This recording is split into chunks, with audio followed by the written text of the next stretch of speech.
Baik, Assalamualaikum warahmatullahi wabarakatuh. Saya Irfan, bersiaran daripada Muzium Sejarah di Taif.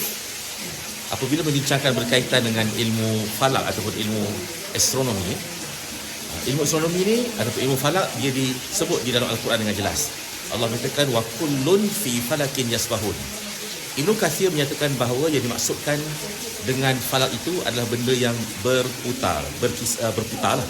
Sementara ada juga ulama yang menyatakan bahawa asal usul falak itu adalah ibarat pergerakan hadidatul raha yang bermaksud alat pengisar. Kalau kita tengok ini adalah beberapa contoh alat pengisar orang Arab. Ini contohnya alat pengisar orang Arab yang terdahulu. Ini alat pengisarnya tanpa ada tangkai. Ini pun alat pengisar juga, dan ini alat pengisar. Kenapa falak itu disebut ilmu falak? Kerana perbuatan pengisar ini dia berbentuk bulatan. Samalah juga dengan sifat pergerakan jasad samawi. Jadi apa yang orang Arab lakukan dulu ialah mereka akan meletakkan biji rim gandum ataupun biji barli untuk menghasilkan tepung. Mereka akan kisar dalam bentuk bulatan. Jadi sekian saja daripada saya, Dr. Irfan, bersiaran daripada Muzium Sejarah Taif. Hingga kita bertemu lagi. Assalamualaikum warahmatullahi wabarakatuh.